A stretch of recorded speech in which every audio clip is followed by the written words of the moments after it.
中共四中全会临近，高层人事动态备受关注。一则来自中共公安部的简短任命公告，却在政坛投下了不小的震荡。不是军队，不是中办，而是特勤局。这个直属公安部、专责副国级领导人安保的要害机构突然换将，引发外界对权力重组的高度敏感。林志峰升任中共公安部副部长兼政治部主任与特勤局党委书记、局长。这则看似普通的消息，在四中全会人事卡位的关键时刻，足以撕破中共表面平静的权力迷雾。公安部是中共维稳系统的中枢刀把子，而特勤局局长更是历来被各界势力争夺的重要战略职位。有观点指出，林志峰出身浙江，与李强同属之江新军，也曾在蔡奇主政浙江期间获得提拔。李强、蔡奇皆被视为习家军中枢人物，但如今却支持同一人选上位，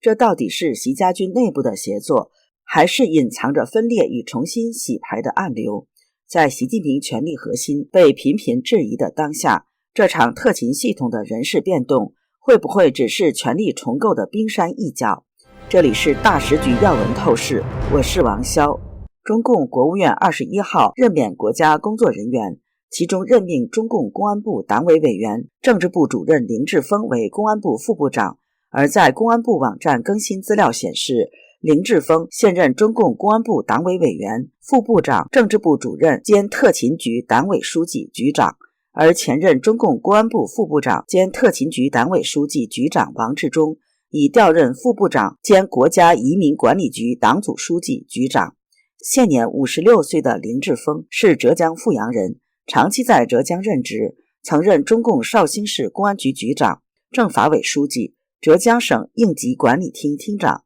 金华市委书记，是个妥妥的习家军中的之江新军。2022年7月，他跨省升任中共广西副主席、公安厅厅长。2023年担任中共公安部政治部主任。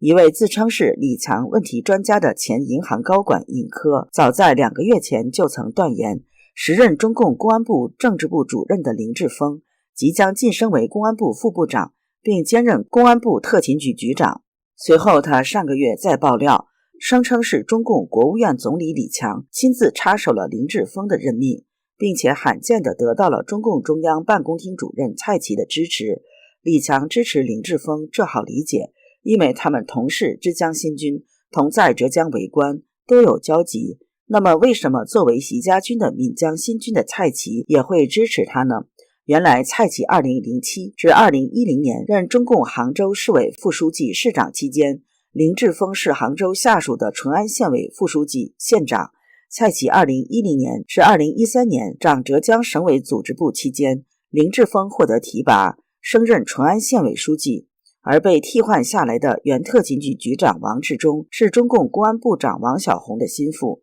王小洪担任特勤局局长的时候，王志忠就是副局长，所以王志忠是王小洪一手提拔起来的铁杆副手。王小洪的人马被调离重要岗位已经不是第一次了。今年7月初，他的嫡系和共事多年的左膀右臂中共公安部副部长陈思源和孙茂利被同时宣布去职，削去了他在公安部内最重要的权力支点。接替他们的是与王小洪和习家军没有任何交集的杨维林。与此同时，王小洪的另一位亲信公安部副厅长胡斌琛也在5月份被调离中央，外放江苏。王小洪在中共公安部多年打造的刀把子王国正在被解体。独立时评人蔡胜坤在自媒体表示，林志峰掌管特勤局，意味着中央办公厅主任蔡奇的地位更加重要。除了中央警卫局，特勤局局长也到了蔡奇的老部下手中。蔡胜坤今年稍早曾爆料称，蔡奇和王小洪虽然都是习近平的亲信，但是掌管特勤局的王小洪和掌控中央警卫局的蔡奇，针对中央高层领导人的监控权展开了一系列的博弈。公开资料显示，中共中央警卫局职能是保卫中共国家主要领导人和军队主要领导人的人身安全，而公安部特勤局负责警卫四副两高，包括中共国家副主席、人大副委员长、副总理和国务委员，全国政协副主席、最高法院院长、最高检察院检察长等副国级官员，还有外国访华要人，保卫重大活动安全，管理国际维和总队等等。